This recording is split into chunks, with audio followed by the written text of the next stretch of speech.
Hoy nos visita Johnny Vele, carpintero de profesión desde los 16 años, creador de contenido para YouTube, así como para emisoras de radio online.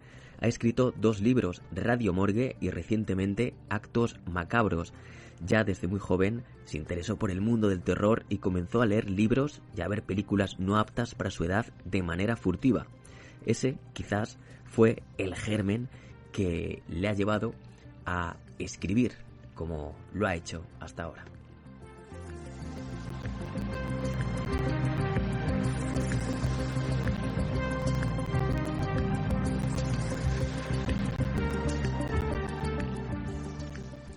Nos hablará de su libro Actos Macabros en la Historia, un repaso a la maldad humana a través del tiempo, que ha sido publicado recientemente por Guante Blanco.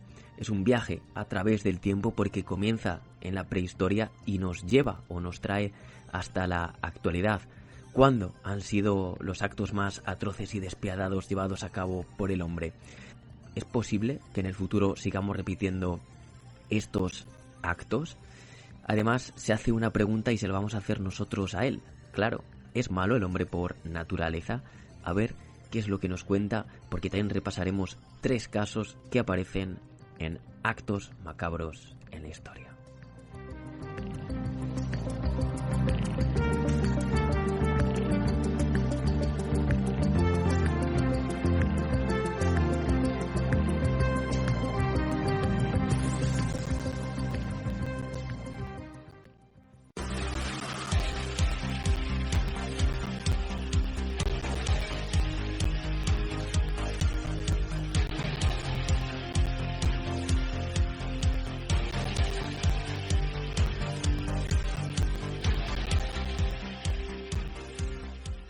Hemos apagado las luces de nuestro estudio virtual después de hablar con Alex porque recibimos a otro compañero de este programa, además director del podcast Radio Morgue, amigo, además buen amigo, que me prologó el libro Leyendas de Zamora.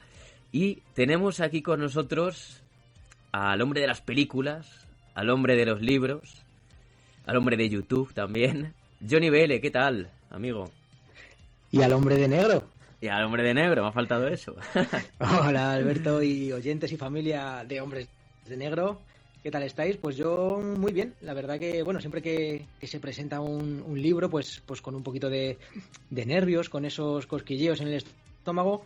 Pero bueno, no hay mejor sitio que presentarlo que aquí en casa. Así que tranquilo, relajado, y sé que te vas a portar bien. Una nueva criatura es la que ha visto a la luz Bueno, tú escribiste Radio Morgue, que después dio paso a un podcast. Radio Morgue es un libro de relatos. ¿Cuándo salió, más o menos? ¿Finales de 2020? Sí, la verdad que ha sido en años pares. En 2020 el Radio Morgue y en este 2022, bueno, de hecho todavía no está a la venta, saldrá el viernes el Actos Macabro. Han pasado 2 añitos. Y es que esa es la nueva criatura, Actos Macabros en la Historia, un repaso a la maldad humana a través del tiempo. Un libro en el que cambias la ficción del anterior por la realidad de este. ¿Te ha costado adaptarte a la realidad? Pues no me ha costado nada porque la verdad que es un libro que he escrito en un momento de mi vida. Lo empecé a escribir hace 2 años. Cuando salió el Radio Morgue empecé a escribirlo. O sea que no ha sido rápido. Y fue en un momento de mi vida que estaba cabreado. Es un libro que ha salido de fruto del cabreo. ¿Sí? Con la humanidad, con la gente, con todo lo que veía, lo que nos mostraban las noticias, con nuestro comportamiento, con las sociedades. Entonces, la verdad que no me ha costado en cuanto a investigación, porque hay material para aburrir.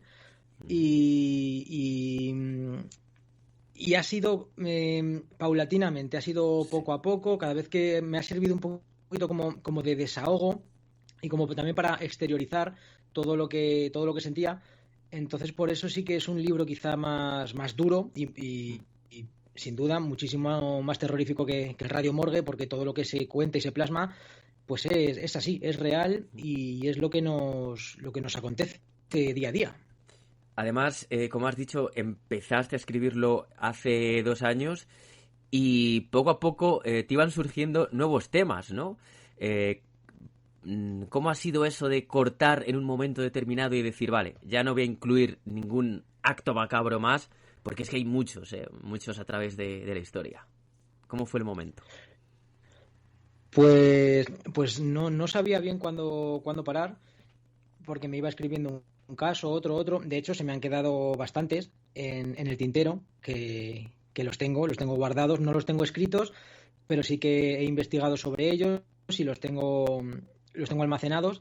Pero sí que es verdad que ya llega un momento, porque bueno, este libro se clasifica en continentes, en los 5 continentes, y ya llegó un momento que cuando llevaba ya 10 casos por continente, más o menos, pues tampoco quería que sobrecargara a la gente. De todas maneras, yo soy una persona que soy bastante inseguro y a medida que iba escribiendo, pues no quería pecar digo, joder, la gente va a decir que soy un pesado o que se va a hacer muy largo el libro o que es aburrido. Y entonces, pues sí que he querido cortar, digo, bueno, pues unos 8 o 10 casos por continente, que la gente también se hará una idea de lo que quiero transmitir con este libro y paré. Pero sí que es verdad que desde que terminé de escribir hasta ahora que se ha publicado, pues me van surgiendo nuevos casos que voy almacenando día a día, además. 5 continentes: Europa, Asia, África, Oceanía y América. Pero el recorrido, Johnny, tú has decidido que empiece en la prehistoria, además. Sí, la verdad que, bueno, este libro surgió, me acuerdo perfectamente, y además te lo dije, porque estuve en unas jornadas del misterio y la chica, la ponente, me acuerdo que era una experta en Perú, en temas de Perú y demás, y nos propuso, o nos enseñó, mejor dicho, unos ritos que hacían ahí, unos ritos de muerte para los dioses. Y alguien le preguntó o le dijo que, claro, pero esos ritos son antiguos, antiguas creencias, el ser humano hacía esas cosas en la antigüedad. Y lo siguiente que trajo la ponente fueron unos asesinatos rituales, pero del mismo 2020 o 2021. Y entonces ahí fue cuando me saltó el chip, la chispa, y dije, joder, es que el ser humano ha tenido actos macabros desde la prehistoria, desde que tenemos datos hasta hoy mismo. Y entonces me pareció interesante ver ese recorrido y esa evolución, el por qué antiguamente se hacían actos macabros, si son los mismos, el mismo tipo o los mismos intereses por los que se hacían antes las cosas truculentas, las cosas chungas, a por qué se hace hoy en día. Y me pareció un viaje interesante. Entonces, pues sí, lo he catalogado por continentes y por fechas, desde la prehistoria y el último caso, el último acto macabro, pues lo que estamos viviendo hoy en día en este mismo 2022. Y además de eso, hay un apartado como algo así como casos atemporales, ¿no? En el que hablas también de esa caza de brujas, hablas también del lugar en el que vives, de Casarrubios del Monte, y también incluso una experiencia personal que tuviste. Claro, es que había muchas cosas que no sabía bien cómo fechar, porque son actos incívicos o actos jodidos que ha estado llevando a cabo el hombre desde antiguo hasta hoy en día. Entonces, pues los he puesto como atemporales. También he metido mucha violencia doméstica, hay algunos casos más jodidos, y todo eso lo he metido en un grupo aparte, que es atemporal, porque no se ha dejado de llevar a cabo esa violencia, como tú bien dices, la caza de brujas. Parece que es algo del medievo, del siglo XV, pero es que en este mismo 2021 he recogido un caso que me llamó mi atención, que fue caza de brujas en el Congo. Así que desde la Edad Media hasta hoy en día se siguen cazando brujas y se siguen matando mujeres porque se piensan que están embrujadas, y es algo que da que pensar realmente, porque estamos en el siglo XXI y seguimos matando brujas. Ahora hablaremos de algunos casos de los que aparecen en actos macabros en la historia, pero justo en este 2022 estamos viviendo en tiempo real ese conflicto entre Rusia y Ucrania y todo lo que está allí sucediendo, ¿no? Con matanzas de civiles y demás, que bien podría haber tenido un capítulo en este libro. Sí, bueno, de hecho, al final, el último capítulo de todo del libro se llama Guerra, y he querido tocar un poquito, porque cuando acabé de escribir ese capítulo estaba empezando el conflicto del Donbass. Sí. De hecho, creo que cuando lo escribí lo tengo puesto que nada más que llevaban 20.000 muertos. Pero quise ir más allá y decir que aunque ahora todo el mundo estaba inmerso o tenía los ojos puestos en esta guerra, actualmente hay más de 150 guerras, conflictos o escaramuzas activas. Entonces, el último capítulo del libro, pues narro todas y cada una de los conflictos en activo que hay en el mundo. Es el último caso del libro. La verdad que estoy bastante orgulloso de él y es algo que da que pensar, porque no solamente son las guerras mediáticas las que nos cuentan hoy en día la televisión, sino que tenemos un montonazo. Tenemos, pues eso, en África hay un montón de guerras por poder, en Ituri, Irak, Oromo, pongo fechas, pongo datos, y creo que es interesante saber cómo está el mundo y todos los países que están en conflicto hoy en día.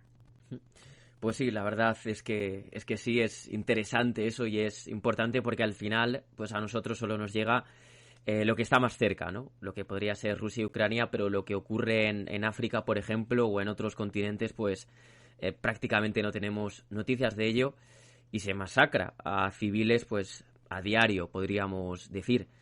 Vamos a empezar, luego volveremos otra vez a contar algunas cosillas del libro, cómo lo pueden conseguir, y también hablaremos de la portada, pero quiero que hablemos de ese primer caso, de esa caza de brujas del año 2021. ¿Qué sucedió en la República Democrática del Congo? Parece mentira que en pleno 2021 sigan pasando estas cosas, ¿no?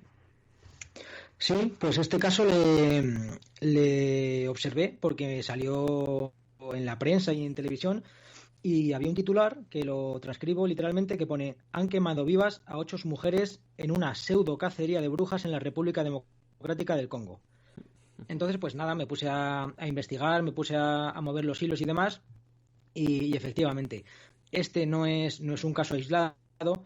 Se matan a diario a un montón de personas tachadas de brujería, y al final, pues lo que más o menos saco en claro es que la gente de este país, de estos países, porque no solamente en el Congo, en el libro plasmo en el Congo, pero hay un montón de países africanos que no tienen educación, son muy analfabetos y por lo tanto son moldeables. Y entonces este tipo de población, a los que siguen son a sus chamanes. Hoy en día todavía se estila mucho allí el chamanismo, la magia, o allí los llaman Bajakazi. Entonces, cuando los Bajakazi o Vayakazis dicen que una mujer está poseída, está endemoniada, que hay que acabar con ella, pues todo el grupo va como una masa, como una sola persona, toda una comunidad, a acabar con la vida de una persona. Entonces, por eso también es complicado que las leyes se metan ahí, porque no es una sola persona, es una comunidad entera la que actúa como un bloque. Claro, porque comentas en el libro que sí existe una ley, ¿no?, en la República Democrática del Congo que impide precisamente esas acusaciones de brujería, pero da igual, hay comunidades quizás más aisladas en el Congo que les da igual esa ley y hacen la suya, ¿no?, con estos chamanes, estos bajazakis. Claro, eso es. Fue además en el 2014, porque se estaban matando mogollón de personas, algo ya descabellado. Y en el 2014 se aprobó en Kibú del Sur pues una ley que supuestamente impide la ejecución de la justicia popular en toda la región. Pero claro, esa ley se ha ido difuminando hasta tal punto de que, como ahora los que actúa todo un poder popular, que se llama, actúan como un solo grupo, pues es muy difícil cuando todo un grupo, un colectivo completo mata a alguien, pues meter mano ahí. Claro. Entonces los que siguen partiendo el bacalao pues son los chamanes. Y parece que estamos hablando de otra fecha, pero insisto, en el 2021, fue el año pasado. Y a mí me recuerda mucho esto al medievo porque hablas de más de 300 acusaciones de brujería en solo 3 meses. Imagino que las razones que daban estos chamanes o incluso otras personas, ¿no?, que acusaban a sus vecinos fuesen muy similares a las de la Inquisición. Eso es, eso es. No hemos avanzado tanto después de todo. Luego al final del libro hago otro capítulo de caza de brujas, pero sí que es verdad que no hemos avanzado nada. Quizás sí en la forma de acabar con ellas. Ya no tienen un juicio, no las quemamos en hogueras, pero las acusaciones son igual de peregrinas que entonces. Y la violencia de hoy en día pues no deja nada que envidiar a lo que se hacía antiguamente con ellas. Oye, ¿y qué te parece, ya que hemos hablado de caza de brujas, 8 mujeres quemadas en la República Democrática del Congo año 2021, escuchamos algo que has preparado? Si quieres le das tu paso, porque es un capítulo que aparece en tu libro del que casi acabas de hablar y escuchamos un pequeño adelanto. Fue una ocurrencia que tuve por no sacar solamente el libro y ya está, a los 100 primeros compradores, pues he decidido pues darles una lámina con un par de historias dramatizadas. Una de ellas la dramatizas tú mismo, me hiciste el honor. Y la que vamos a poner ahora, si quieres, la de caza de brujas, o ponemos al menos un fragmentito para el que la quiera escuchar entera, pues bueno, puede escucharla cuando compre el libro a través de un código QR. Pues me la narró Jesús Herrador, que también tiene una voz muy evocadora. Así que, vale, si quieres, vamos a escuchar un ratito de este caza de brujas. Vamos allá.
Desde que se fundó la Santa Inquisición medieval, año 1184, y hasta la actualidad, año 2022, se han perseguido, torturado, vejado y asesinado con total impunidad a las llamadas brujas, que no eran otra cosa que herejes o peligrosas a su juicio.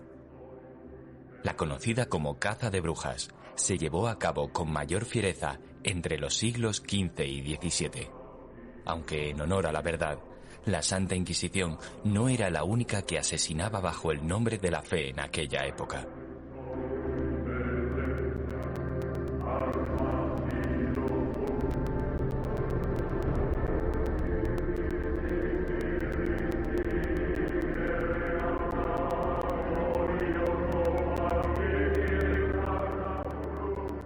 Al contrario de la creencia popular, las brujas o hechiceras se han perseguido y vilipendiado en todas las culturas, desde mucho antes de lo que nos suelen contar.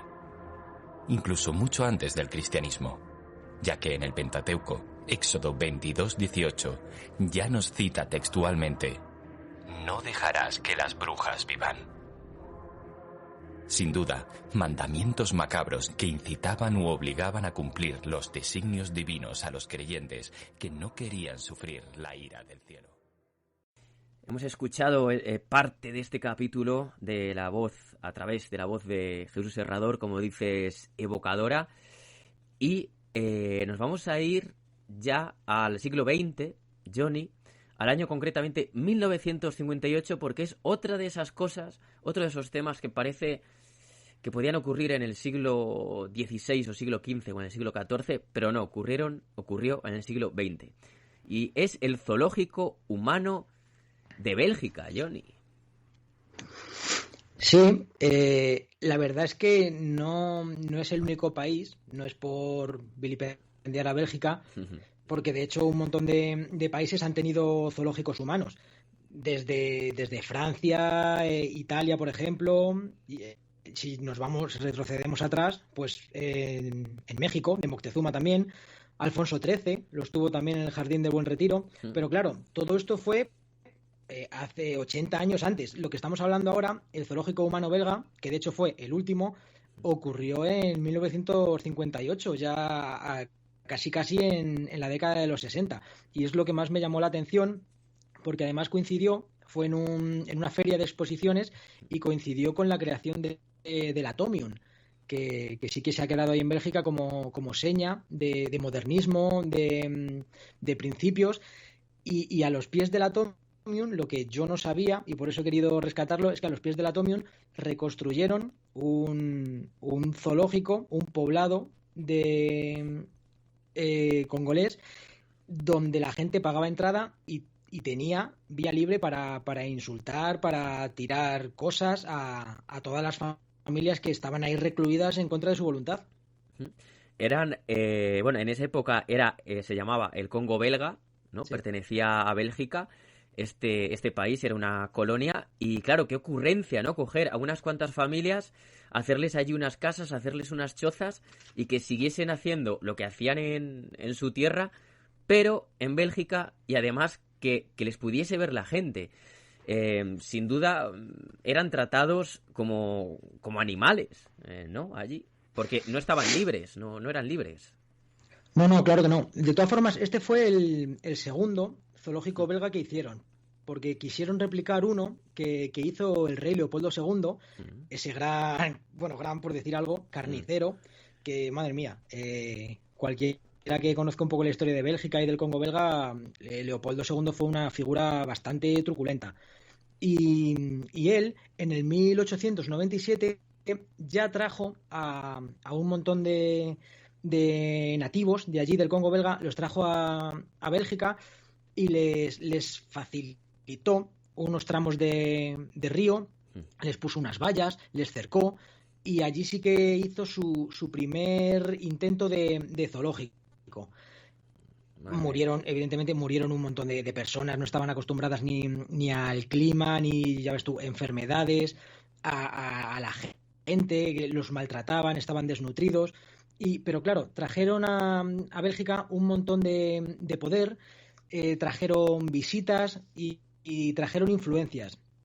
Entonces, pues han intentado, lo consiguieron, lo replicaron en el año 60.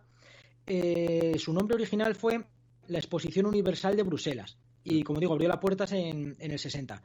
Así que la gente acudió de nuevo en masa y con bastante éxito, porque tuvo más de 1,3 millones de visitas, a costa como digo, de estas familias, pues que las mantenían ahí haciendo lo que hacían en su tierra. Había talleres de costura, cazaban y demás, todo con sus ropajes típicos, pero claro, no es lo mismo estar en el Congo, en su hábitat, que venirse a Bélgica. Claro, parece que le cogieron el gustillo a hacer estas performances, porque ya en el año 1897, como nos has dicho, llevaron a unos cuantos y lo volvieron a repetir unos cuantos años después. Y además, eso, ¿no? Que murieron allí congoleños debido a, claro, no era su sitio, no era su hábitat, no estaban acostumbrados a nada de eso. Pero es que, además, también a que le interese, añade un código QR donde se pueden ver, porque claro, de todo esto hay imágenes y vídeos. Claro. Y es realmente chocante ver cómo la gente se siente con libertad de poder insultar o de poder agitar un palo entre unas rejas para que un niño congoleño lo toque o lo coge, como si fueran animales, realmente como si fueran animales, y es bastante chocante. Y además aquí en los carteles promocionales del zoológico, de los zoológicos humanos que había, he rescatado uno como imagen, y si me permites lo voy a leer cómo te lo anunciaban, porque me parece muy peculiar. Sí. Dice así: zoo humano. Bueno, recordemos que estamos en los años 60, ¿vale? En el 58. Caníbales australianos, raros, desfigurados, lo más brutal que jamás se ha visto. Combates sangrientos, costumbres subhumanas, pigmeos furiosos que atacan al visitante, gigantes de la Patagonia y niñas aztecas, negros desnudos de las colonias occidentales. Todo esto se anunciaba así para que la gente fuera al zoológico a ver a lo que habían traído para deleite y disfrute de los visitantes de la ciudad. Y debía de ser buena publicidad porque iban en masa, además. Sí. Y tú además te haces una pregunta, ¿no? ¿Quién tiene más culpa? ¿Si los organizadores de este zoo o las personas que pagaban la entrada por verlos? Claro, es que en este libro una de las cosas de las que quizá me siento más orgulloso es que no solamente expongo los casos macabros y ya está, sino que siempre doy un razonamiento final o quiero que los lectores se planteen cosas. Y al final de este capítulo, por ejemplo, me planteo que qué diferencia hay entre pagar una entrada para ver a gente, en este caso congoleños, e insultarles, a los que pagan hoy en día una entrada para ir al fútbol y hacen los mismos insultos racistas, por ejemplo, al jugador del equipo rival, entre otras muchas cosas. Entonces, me planteo que si después de tanto tiempo quizá hemos avanzado algo o no hemos avanzado en tantos aspectos como nos pensamos, porque a lo mejor la gente se echa las manos a la cabeza, uy, eso está muy mal, ¿no? ¿Cómo podemos tratar a la gente así? Pero luego ellos también quizás se comporten de igual manera, pero en otros ámbitos. Entonces me gusta jugar un poquito ahí con el lector para que se replantee algunas cosas. Sí, además la gente, por ejemplo, que va a ver el fútbol, sobre todo en el fútbol, porque en otros deportes no suele pasar tanto, pero parece que va allí a desfogarse a la grada, ¿no? A meterse con los jugadores, a llamarles de todo. Es que parece que sacar una entrada ya te da derecho a sacar toda la rabia que guardamos en nuestro día a día y lo pagamos pues con esas personas que están ahí para darnos espectáculo. Pues ahí está el Zoológico Humano de Bélgica, que no solo hubo zoos humanos en este país, sino que también tuvimos uno de ellos en España. Interesante este capítulo y nos vamos a quedar en ese mismo año, precisamente, 1958, pero en el continente asiático también es muy truculento, muy macabro y tiene como protagonista, Johnny, a un inmigrante chino que fue allí a trabajar, ¿no? Sí, estamos hablando de Wei Sang-hun, aunque realmente no he podido corroborar que fuera su nombre real, aunque todo el mundo, y ha pasado a la historia, conocido como Sick Wei. Es un inmigrante chino que fue a Tailandia a buscarse la vida. Curiosamente, sí, es el mismo año, en 1958, y ha pasado a la historia por ser una persona al principio odiada, repudiada, temida. De hecho, se hicieron hasta canciones con su nombre, con su persona, y finalmente le han hecho un lavado de imagen, le han dignificado y hoy en día no es tan considerado mala persona o tan macabro, sino que está mejor visto en la sociedad. Y era considerado macabro porque sería un asesino en serie. Claro, él fue uno de tantos inmigrantes que llegó para buscarse la vida y no encontró trabajo, malvivía. Algunas veces le llamaban como jardinero, como un poco de jornalero en el campo. Él siempre fue una persona, nos cuentan, que era muy, muy huraño, era muy reservado, vivía solo, era muy solitario. Y nos cuentan que una vez llegó un vecino a su casa y se encontró a Sick Wei, que estaba solo en el jardín en medio de una hoguera, mirándola, casi como en trance.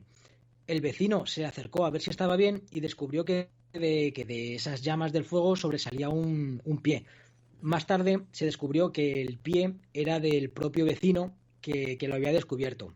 Sí, del hijo del vecino. Y a raíz de ¿no? ahí, del hijo del vecino. Y Sick Wei estaba en el jardín quemándolo y observándolo como en trance. A partir de ahí se le descubrieron 6 crímenes más, 6 asesinatos más de chicos que habían desaparecido y le condenaron a muerte. No quedó otra que condenarle a muerte. Y lo curioso de este caso es que después de matarle, le cosieron todos los balazos, le extirparon el cerebro para estudiarlo, porque esto no es algo tan raro, que le quiten el cerebro a alguien especial o particular para tratar de comprender por qué hacía lo que hacía. En el caso de Jeffrey Dahmer también lo hicieron. Y el cadáver de Sigüey lo momificaron y lo pusieron en el Museo Nacional de Bangkok para que todo el mundo lo pudiera ver y pudiera odiarle más de lo que ya le odiaban. Le pusieron además en una especie de cabina, de pie. Sí, le pusieron en una cabina y le pusieron un cartel que ponía hombre que come personas, para que todo el mundo lo viera. Y como digo, Sigüey se convirtió en el Coco, en el hombre del saco. De hecho, había una canción popular que decía literalmente: no salgas de noche o vendrá Sigüey y te comerá el hígado. Entonces, estuvo ahí un montón de tiempo hasta que poco a poco todo se fue calmando y fueron pasando las generaciones. Y hubo algunos colectivos que dijeron que eso no estaba bien, que por muy criminal, que por muy asesino, que por muy mala persona que hubiera sido, no estaba bien exponerle, y además como hombre que come personas.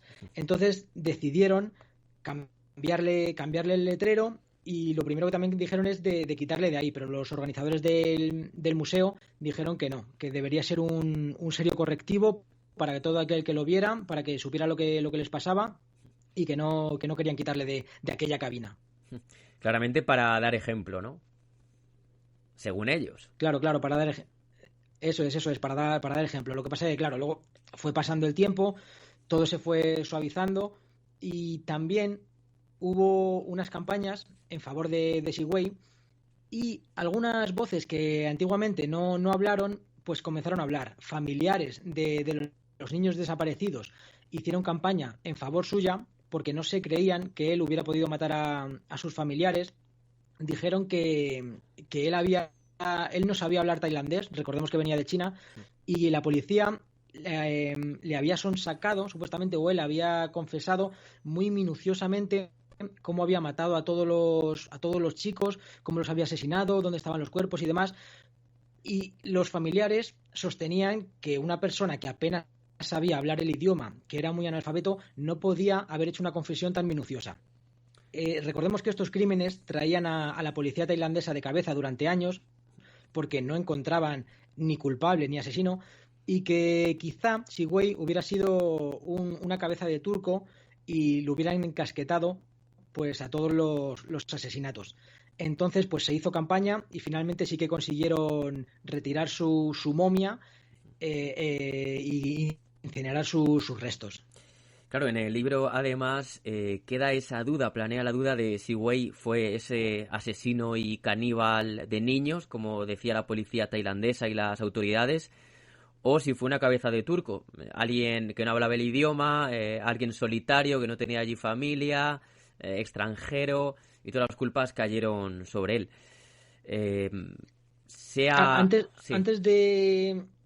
Antes de retirar su cadáver, porque esto, claro, ha pasado hace nada. Han pasado 60 años desde que le momificaron, hasta que retiraron su cadáver. Entonces, en el paso del tiempo fueron ganando algo de dignidad para él, porque, por ejemplo, lo primero que hicieron fue cambiar el cartel de hombre que come personas por otro que ponía Sigüey, preso del corredor de la muerte, que también decían que no eran maneras de faltar. Y hace nada, ya te digo, fue cuando lo consiguieron. Es muy difícil, y ya nunca se va a saber si realmente fue el asesino de tantas personas o si no lo fue. Pero sí que es verdad que, por lo que he podido investigar, estaba todo muy, muy bien hilado. La policía lo tenía todo muy, muy bien orquestado, y para alguien que no conocía, no tenía recursos, no conocía ni el idioma, no conocía muy bien ni por dónde se andaba, era muy raro que pudiera haber hecho desaparecer sin rastro a 6 personas. Y sobre todo que el último asesinato, que fue por el que le atraparon, estaba a la vista de todo el mundo. Entonces era un comportamiento que no tenía unos parámetros claros. Pero claro, ahí siempre queda la duda y ahí estuvo la momia para dar ejemplo. Ahí además nos encontramos ante dos actos macabros, podríamos decir, ¿no? Si este hombre fue el asesino y se comió a los niños además, ese acto es horripilante, es horrible, pero también fue horrible momificarle si no hizo nada y dejarlo ahí en un museo para que toda la gente le viese. Claro, ahí ya va un poco, hay un montón de voces los que decían que sí, que está muy bien, y aparte que eso se llevaba haciendo toda la vida. Recordemos que en el Salvaje Oeste y demás Sí. también colgaban a los villanos Ujú. como modo de advertencia. Aquí en Europa, por ejemplo, construimos los rollos de justicia y eso era para que no es lo mismo que picota. En la picota sí que es donde ajusticiaban. Los rollos de justicia servían para dar advertencia a los visitantes. Cuando entraban en un poblado con rollo de justicia, decían, ojo, que aquí se ajusticia a la gente. Pero claro, todo eso hace muchísimo tiempo, no en los años 60. Y tengo que decir que fue en el 2020, que no he encontrado el dato, o sea que hace 2 años, cuando finalmente le quitaron de la urna y gracias a una campaña de change.org, que la firmaron más de 10.000 personas. Bueno, pues ahí está. Parece que se hizo justicia finalmente con este hombre, que la verdad es que la historia es muy actual, año 1958. Estos son tres de los casos que aparecen en tu libro. Hay muchísimos más, además, como hemos comentado, de todos los continentes. ¿Ha habido alguno que te haya puesto la carne de gallina? Sí, los que tienen que ver con niños, no quería meterme mucho ahí, pero sí que hay algunos casos pues que tenía que tocar sí o sí, porque, bueno, no lo he dicho, pero este libro no es solamente recopilar casos y ya está, sino que al principio del libro me propongo una pregunta, que es que si el ser humano es malo de nacimiento o le vuelven malo las sociedades Sí. o allá donde viven o los elementos externos. Entonces, pues tenía que tocar cierto tipo de temas y hay veces que sí que lo he pasado mal, ¿eh? Porque escribir algunas cosas, investigarlas, ver fotos, ver recortes de periódico, en algunos casos ver incluso declaraciones en vídeo, pues se hace bastante duro y sí que te hace replantearte la maldad del ser humano pues desde otro punto de vista. Además, en el libro, vamos a decir, hay prólogo. El prólogo lo escribe nuestro amigo y editor de Guante Blanco, Óscar Fábrega. Y después tú también haces una especie de... bueno, haces una introducción antes de ir con todos los casos. Sí, para que la gente, bueno, lo primero darle gracias a Oscar, porque además la maquetación es cosa suya, porque yo soy un negado en estos temas de dejar las cosas bonitas, yo escribo y ya está. Y entonces ha quedado muy bien, hemos metido fotografías, hemos metido QRs, al final de cada capítulo doy algunas recomendaciones, tanto en libros como en cine, que están relacionadas con el tema a tratar. Entonces Oscar lo ha maquetado muy bien, ha quedado la verdad que muy, muy chulo, muy dinámico. Las primeras personas que lo están leyendo dicen que es muy apetecible y que lo lees muy bien. Y al principio del libro, para que la gente se ponga un poco en contexto, pues dejo caer esa duda de si el ser humano es malo o son las sociedades las que le corrompen y añado también un poco los 22 niveles de maldad Mm. para que se atengan y para que sepan un poquito lo que se van a encontrar en este libro. Que hay casos, pues desde crímenes de sangre, alguno que es un poquito más sorprendente. No todos son de asesinatos, hay algunos que son actos macabros, pero no tienen que ver nada con la sangre, Mm. pero hay otros que sí que son bastante, bastante duros de leer y de escribir, la verdad. Pues te iba a hacer para acabar esa pregunta que tú haces en el libro, ¿es malo el hombre por naturaleza? pero quizás quede mejor en el aire, ¿no, Johnny? O tú después de este libro sí que ya tienes una opinión certera. Bueno, yo no voy a desvelar esta pregunta porque el que quiera saber a las conclusiones que he llegado, pues deberá comprárselo. Eso es. Dejamos ya el cliffhanger. Pero lo que sí que puedo decir es que cuando empecé a escribir el libro, que de hecho lo pongo en el prólogo, tenía un pensamiento, una imagen creada, una imagen formada. Han pasado 2 años de escritura, de investigación, de recopilación, y cuando escribo el epílogo del libro, sí que puedo decir que acabo con otra idea tangencialmente opuesta a la que empecé. Quizá porque me haya empezado a meter en estos temas y me haya dado cuenta de todas las aristas que tiene, de que no es blanco o negro, sino que tiene un montón de repuntes. Pero sí que puedo deciros que me quedan todavía bastantes dudas, bastantes cosas que investigar, pero sí que estoy ahora mismo con una mentalidad opuesta a cuando empecé a escribir el libro. Para mí me ha servido como un viaje personal. Mira, eso está muy bien además, que haya servido como viaje personal y saber esa dualidad al final de lo que empezaste pensando al escribir el libro y de lo que terminaste pensando al escribir el epílogo. Pues, Johnny, por cierto, la portada la ha dibujado Jesús Herrador, pero el diseño gráfico del interior del libro, para que no se nos olvide, es de nuestro compañero Alex Rodríguez, Alex el Kowalski. Sí, a mí me gusta siempre rodearme de los mejores y de la gente que sabe. Entonces, cuando quiero que me narren algo, confiaré en ti. Y Kowalski, que ya estuvo ahí al cargo de Radio Morgue también haciendo el diseño, pues le encargué lo que quería para este libro y la verdad que ha hecho unas portadillas increíbles, ha hecho un índice a doble página como si fueran recortes así de periódico, de investigador, con sus rollos, lo tenéis que ver porque mola mucho, con unos cuchillos, con unas cuerdas, con recortes de papel, que está muy guapo. Y como digo, la verdad es que todavía estoy flipando. Cuando salga a la venta y lo compréis, lo vais a ver porque es que la maquetación es muy chula y se hace muy, muy dinámico y muy, muy atractivo de ver. Así que enormemente agradecido a Kowalski, que ya me hizo el logo de Radio Morgue y también me ha hecho este de Actos Macabros. Yo todavía no lo tengo entre manos, pero queda poco para tenerlo entre manos. Sí que lo he podido leer, además. Creo que he sido una de las primeras personas que lo leyó, además, este libro, así que... Sí, fuiste tú, 2 personas más y Miguel Ángel Linares, que también los oyentes le conocerán de algo. Así que también os lo agradezco mucho que lo hayáis leído, me hayáis dicho pues esto sí, esto no, esto se me hace corto, esto se me hace largo, y a partir de ahí pues también yo ir creándome una opinión que siempre viene muy bien para terminar de hacer una obra, pues el escuchar a los demás, a la gente en la que confías. Pues muchas gracias por dejarme ser uno de esos lectores cero. Además, muchas gracias porque has presentado por primera vez el libro aquí en Hombres de Negro. Y te deseo mucho éxito y también darte la enhorabuena por tu libro, Actos Macabros en la Historia. Nada, las gracias a ti por darme voz.